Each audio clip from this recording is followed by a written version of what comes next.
Bonjour, meu nome é Patrick Ambrogi, sou o chefe boulanger aqui no Le Cordon Bleu São Paulo. Prazer estar aqui com vocês hoje para apresentar uma brasileiríssima receita de pão francês, que apesar do nome, nasceu aqui no Brasil.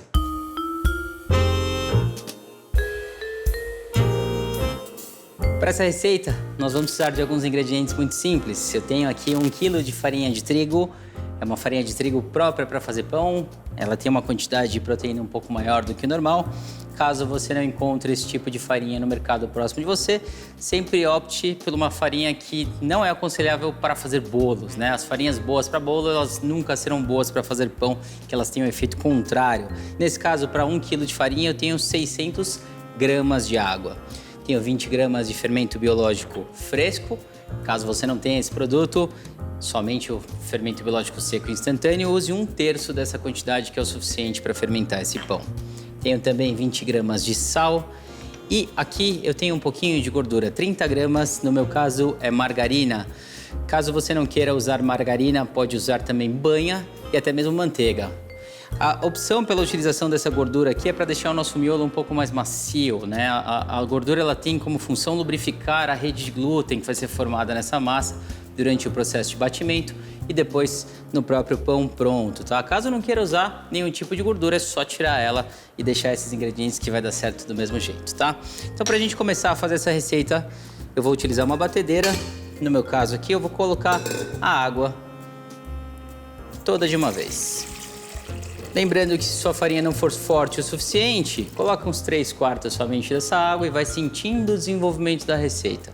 Como a minha farinha é muito boa, eu já vou colocar toda essa água. Vou colocar aqui também o meu fermento biológico fresco.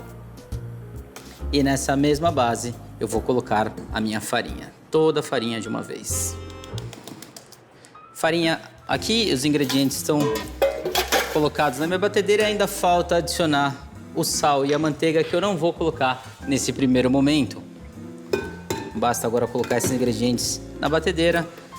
E eu vou trabalhar numa velocidade baixa agora, na velocidade 1 aqui no caso da minha batedeira, até ela formar uma estrutura um pouco coesa. Isso vai levar aproximadamente 4 a 5 minutos para chegar no ponto onde eu preciso, para só então adicionar a manteiga ou a margarina ou ainda a banha e o sal. Por que a gente não coloca essa gordura no começo? Simplesmente porque as gorduras no começo elas tendem a encapsular o grão de farinha, impedindo a absorção de água. E se isso acontecer, eu tenho um certo problema no desenvolvimento da estrutura de glúten, que é fundamental para massas fermentadas como a nossa. Então eu vou esperar ela formar uma estrutura de base de massa, absorver essa água e só então eu adiciono a manteiga. E o sal eu também não costumo colocar no primeiro momento, porque eu não gosto dele em contato direto com o fermento. Antigamente acreditava-se que o sal matava o fermento, mas na verdade ele não mata, ele rouba a água de dentro da célula e dá uma travada no processo de fermentação. Aqui a fermentação é uma fermentação alcoólica, né? Então as leveduras aqui presentes consomem os açúcares da farinha e liberam álcool e gás carbônico. Então se eu coloco o sal ali no começo, ele pode dar uma bloqueada nesse processo. Para que isso não aconteça, então eu vou formar uma massa coesa, permitir que toda essa levedura se disperse pela minha massa e só então eu adiciono esses dois elementos, tá? Isso vai levar aproximadamente 4 a 5 minutos na velocidade mais baixa aqui da minha batedeira.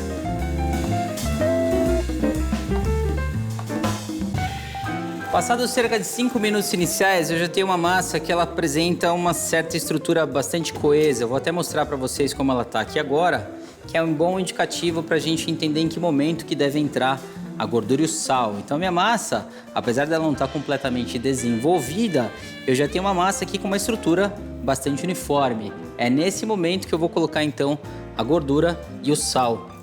E vou continuar batendo até formar uma massa bem estruturada. Então eu vou colocar a minha gordura aqui, no caso a margarina. Lembra que você pode optar por manteiga, banha, ou caso não queira utilizar gordura, basta não utilizar. O que vai mudar um pouquinho é a estrutura de miolo do nosso pão.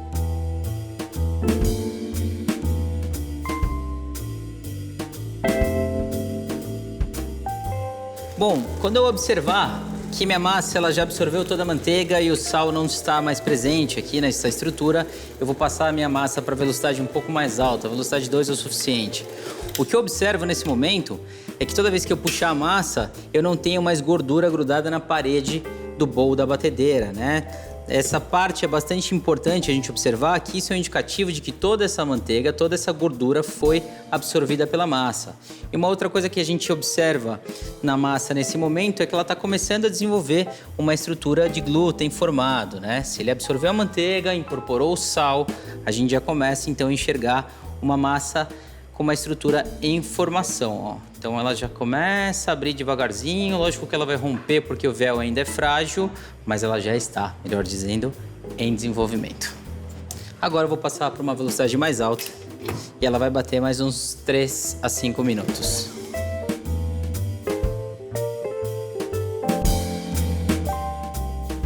Vou parar para dar uma olhadinha para sentir como está essa massa, se já dá para eu parar de bater, de sovar ela ou não. E já vou aproveitar para tirar um pedacinho dessa massa e testar para ver se ela chegou no ponto que nós precisamos. Então, para isso, eu vou tirar um pedacinho da massa, sempre estrangulando. Vou verificar se existe a estrutura em formação de glúten e caso ela já tenha se desenvolvido, eu vou parar de sovar a minha massa. Então, com cuidado, eu vou abrir essa massa do centro para as bordas, observando se ela se desenvolveu, se ela tem uma estrutura bem formada de véu de glúten. Então a minha massa aqui ela já está num ponto que nós conhecemos como ponto de véu frágil, ou seja, ela tem uma estrutura formada, mas ele ainda rompe. Nesse ponto eu vou tirar minha massa para que eu não gere um estresse de calor na minha batedeira. Eu vou levar essa massa para descanso. Então para eu descansar minha massa agora, eu vou colocar um pouquinho de óleo aqui na minha bancada. Só um pouquinho, eu vou passar com o dedo mesmo. Eu não quero carregar de óleo. Eu quero deixar só um brilho de leve. Eu vou soltar minha massa aqui agora da lateral do bowl, da batedeira. Então colocá-la aqui em cima desse óleo. Coloquei a massa aqui em cima. Eu vou dobrar ela para o centro. Dobrar as laterais também para o centro, formando uma trouxinha. Continuo fazendo esse movimento até que ela fique bem montada, bem marcada. Então eu viro essa massa aqui ao contrário e vou fazer um boleamento dessa massa. A gente tem que ter o cuidado de desenvolver a massa até esse ponto de véu frágil, porque se eu não chegar nesse ponto, no descanso ela também não vai chegar no ponto ideal. Se eu tivesse um equipamento profissional, certamente eu ia trabalhar com véu até ele ficar um véu bem formado, mas nesse tipo de batedeira eu prefiro tirar ela um pouco antes e garantir que ela chegue no ponto ideal de formação de glúten somente no descanso. A minha massa agora vai descansar por 30 minutos. Para isso, eu vou colocar ela aqui num bowl. Eu vou untar essa superfície e vou colocar essa massa aqui dentro. Esse movimento de boleado ele serve para a gente estruturar, aumentar a tensão na superfície da massa, deixar ela aqui bem durinha. E agora eu vou cobrir essa massa e vou deixar ela 30 minutos descansando, desenvolvendo fermentação e também finalizando o desenvolvimento do véu de glúten. Eu já tenho uma massa pronta aqui. Só para vocês terem uma referência de comparativo, olha o tamanho de uma massa que descansou por 30 minutos de uma massa que acabou de sair da batedeira. O que a gente percebe é que as estruturas são muito semelhantes aqui ao toque, mas essa daqui ela é bem mais leve e já gerou um processo fermentativo nela. Então essa daqui agora eu vou cobrir e descansar 30 minutos e vou começar a trabalhar a partir dessa daqui.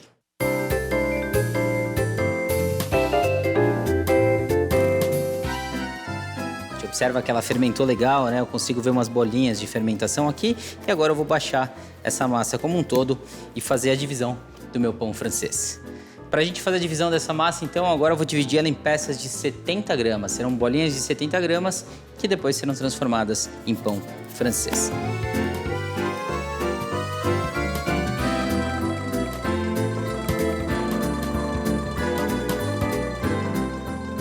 Agora, cada uma dessas peças eu vou transformar em uma bolinha. Eu vou fazer um processo de boleamento nessa massa. Nós faremos esse processo na mão e é bem simples, tá? Para fazer esse processo, eu vou untar um pouquinho a superfície de novo. Só vou molhar a pontinha do dedo no óleo, passar aqui na superfície da mesa. Não precisa passar com pincel, pincel a gente carrega demais. Para fazer o processo de boleamento é muito simples. Eu vou traçar uma letra L entre o meu dedinho e o meu dedão, e tanto o dedinho quanto o dedão eles vão permanecer conectados à mesa. Eu não vou descolar nem o dedinho, nem o dedão da mesa. Eu vou fazer uma leve pressão na massa. Então, o movimento é esse daqui. Dá um tapinha para baixar essa massa, empurro a massa com o dedão e puxo a massa com o dedinho e passo os outros dedos em seguida. E vou girando essa massa. Só que eu vou deixar minha mão em concha sobre a massa, porque aí eu vou deixando a massa bem redondinha, como essa daqui. Vou deixar uma outra superfície untada aqui na frente, que é justamente para a gente descansar essa massa. E agora as minhas bolinhas vão ficar aqui descansando. Vamos bolear todas elas. Capricha nesse boleado. Quanto mais bonitinho ele tiver, melhor será o resultado do seu pão lá na frente. Esse movimento de boleado eu estou fazendo com as duas mãos, mas é uma questão de costume. Às vezes no começo parece um pouco difícil, ele parece ser um pouco travado, mas é questão de fazer devagar e acostumando. Lembra? Empurra com o dedão, puxa com o dedinho e os outros dedos a gente usa para enrolar a massa. Faço uma leve pressão contra a superfície de trabalho e aí eu faço até ele enrolar e ficar bem redondinho.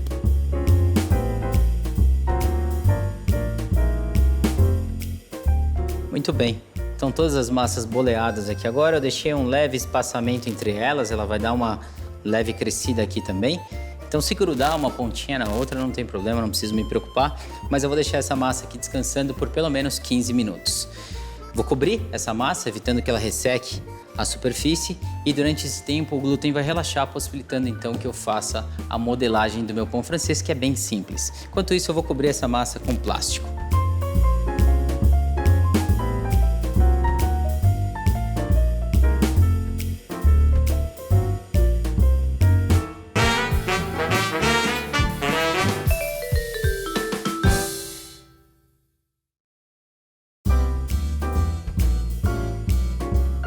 Lá na padaria, quando a gente faz o pão francês, existem umas assadeiras próprias para fazer esse tipo de produto, que ele tem o fundo levemente arredondado e os cantos que permitem que esse pão cresça, mas não atinja uma colagem no pão que está na lateral dele. E esse formato de assadeira direciona o crescimento do pão para cima. Em casa, provavelmente, a gente não tem uma calha de pão francês, que é justamente essa assadeira. Então, eu vou mostrar para vocês como a gente pode improvisar uma técnica para fazer algo parecido com o que a gente tem na padaria. Bom, eu fiz o seguinte, vou pegar minha assadeira qualquer que eu tiver em casa, a assadeira que eu costumo utilizar para assar os pães, e eu vou fazer 2 pedacinhos aqui de papel, que pode ser enroladinho ou fazer um triângulo, como eu fiz aqui com o meu. É só para que a gente tenha uma divisão entre um pão e o outro. E eu vou colocar ele aqui no primeiro terço da minha assadeira e faço um segundo para colocar aqui. Deixei uma divisão bem distribuída entre essas massas. E aqui eu vou colocar o meu papel antiaderente aqui em cima para que ele não grude um pão no outro. Então o que vai acontecer nesse processo? O meu pão ele vai começar a crescer. Assim que ele atingir a lateral, ele não vai mais para a lateral, ele tende a vir para cima. Grudar uma pontinha do pão no outro, assim que eles estiverem posicionados aqui, é bem-vindo, né? A gente realmente espera isso do pão francês. Agora que ele grude lateralmente, eu não quero que aconteça. Então, para isso, eu fiz essa divisão. Agora eu vou fazer o seguinte, eu vou transformar cada uma dessas bolinhas em um pão francês. Eu vou enrolar, vou fazer a modelagem que a modeladora faz lá na padaria, eu vou fazer lá na mão. Lógico que fazendo na mão, seria impossível a gente ter uma escala de 18 milhões de pães por dia, né? Mas aqui o que a gente vai fazer é um volume muito menor, então dá para fazer tranquilamente. Bom, para isso então, vou colocar um pouquinho de gordura aqui na mesa. E eu vou colocar a minha bolinha de massa com a face de cima voltada para baixo. Então eu pego essa bolinha e viro ela para baixo. Venho aqui e dou uma baixadinha de fermentação. Eu vou usar um rolo pequenininho aqui agora para fazer o seguinte movimento. Do meio para baixo, do meio para cima, do meio para baixo, do meio para cima. Eu vou fazendo esse movimento até ele ganhar pelo menos 4 vezes a largura dele em altura. 3 a 4 vezes para que a gente consiga enrolar bem o nosso pãozinho. Aqui eu já cheguei em 3 vezes aproximadamente, né? Ó, o tamanho que eu tenho de lateral. Então agora eu vou enrolar meu pãozinho 3 a 4 vezes, é mais que o suficiente para a gente enrolar esse nosso pãozinho. Eu já deixei a minha assadeira pronta para receber esses produtos. já modelados. Então eu vou fazer o seguinte agora, a parte de cima eu vou enrolar ela aqui um pouquinho e venho enrolando esse pão e cada enroladinha eu dou uma leve tensionada na superfície do pão. Faço isso e vou tensionando a superfície do meu pão até chegar aqui no final, enrolar ele completamente. Quando a gente chegar ali aqui no final, eu vou observar um pão que está com este formato. Ele está enrolado e ele tem essa superfície lateral. Aqui na parte de baixo, nós encontramos o fechamento do nosso pão, o lastro do pão, né?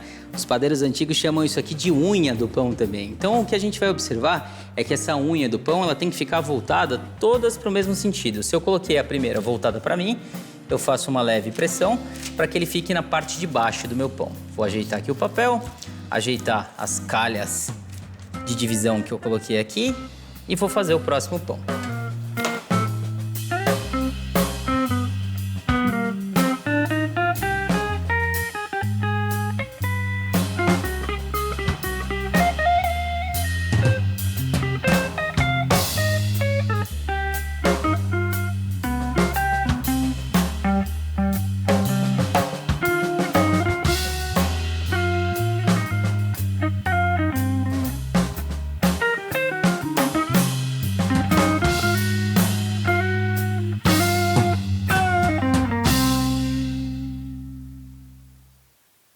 Bom, minha primeira assadeira aqui já está pronta. Eu vou repetir esse mesmo processo com todas essas outras peças. Enquanto isso, eu já vou colocar o meu forno para aquecer a 195 graus Celsius, tá?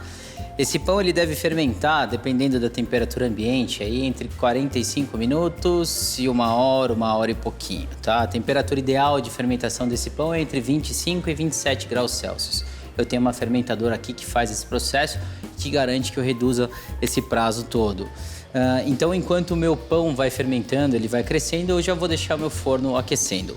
Para levar esse pão para fermentar na sua casa, como você não deve ter uma fermentadora, eu sempre aconselho que você cubra ele com plástico nesse mesmo processo que nós fizemos aqui.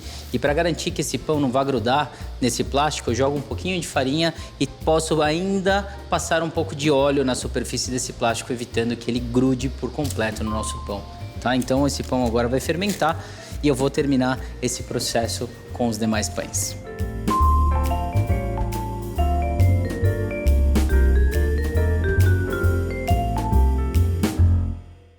Bom, eu já tenho os pães fermentados aqui, meu pão ganhou um bom volume, eu vou mostrar para vocês como ele ficou. Observem que ele deu uma boa crescida, é o mesmo tamanho, o mesmo peso. O que eu tenho que fazer agora é um corte muito rápido para levar ele para o forno. Eu estou usando um bisturi próprio para fazer pães, mas se você não tiver um bisturi como esse, você pode usar, por exemplo, uma lâmina descartável de barbear, que ela funciona muito bem, e até mesmo um estilete bem afiado, um estilete novo para fazer esse corte que vai dar certo, tá? Então eu vou fazer eles rapidamente aqui, um corte superficial, rápido, e já vou levar o meu primeiro pão para o forno. Vou repetir o processo neste outro. Aqui eu não vou nem desgrudar, porque senão ele pode afundar o meu pão. E agora ele vai assar por cerca de 15 minutos a 195 graus e eu estou usando vapor para formar uma casca crocante. Caso você não tenha um forno que aplica vapor automaticamente, hoje em dia a gente já encontra forno doméstico com essa característica ou com esse recurso, você pode colocar embaixo uma assadeira com umas pedras de gelo que ela vai soltando vapor durante o processo de cocção do pão, tá? Agora a gente vai esperar ele cozinhar por cerca de 15 minutos.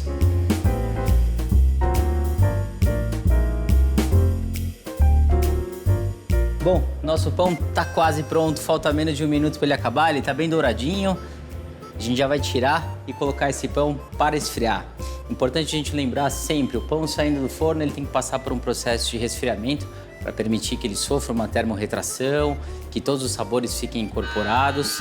Já deu nosso tempo aqui, vamos ver o resultado.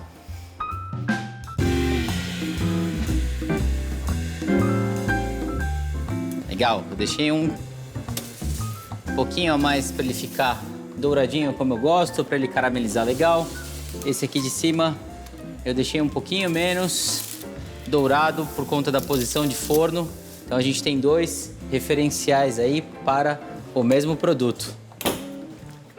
Em casa, a gente vai observar isso também, né? Na parte de baixo do nosso forno, normalmente ele doura um pouquinho mais do que na parte de cima, é esperado.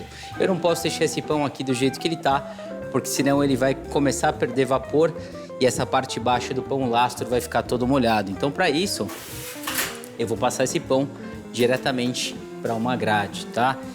Eu tenho mãos de padeiro, minha mão já está acostumada com esse calor, mas em casa pega com um paninho para tirar, que fica mais confortável para fazer esse trabalho. Nesse momento a gente começa a ouvir um barulho nesse pão que está relacionado à termorretração. Os padeiros antigos, eles dizem que é o pão conversando com a gente, são pequenos estralos que o pão faz.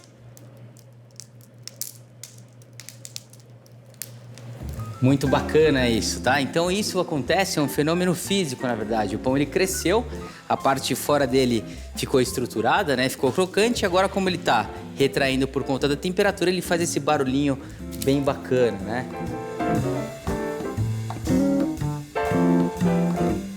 Enquanto o meu pão esfria, eu vou tirar esses produtos aqui e pegar o nosso acompanhamento hoje, que vai ser bem bacana, um clássico aqui da cidade de São Paulo, para acompanhar nosso pãozinho francês.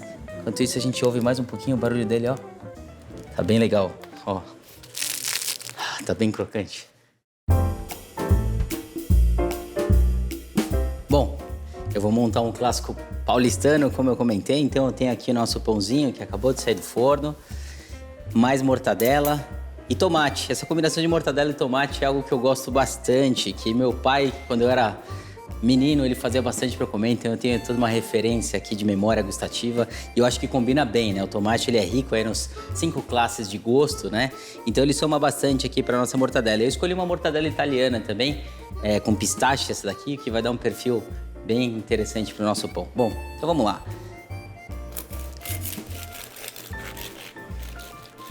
Cortar o nosso pãozinho aqui. E agora a gente vai colocar o nosso recheio de mortadela nele. Eu vou deixar ele bem espalhado, eu não quero deixar ele montado bonitinho, né? Então a gente vem aqui e dá uma dobradinha nas fatias de mortadela, que é para dar mais volume, né?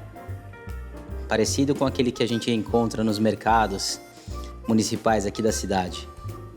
Então a gente vai dobrando ela de modo que parece que tem muito mais volume do que realmente tem. Então aqui eu já coloquei 3 fatias.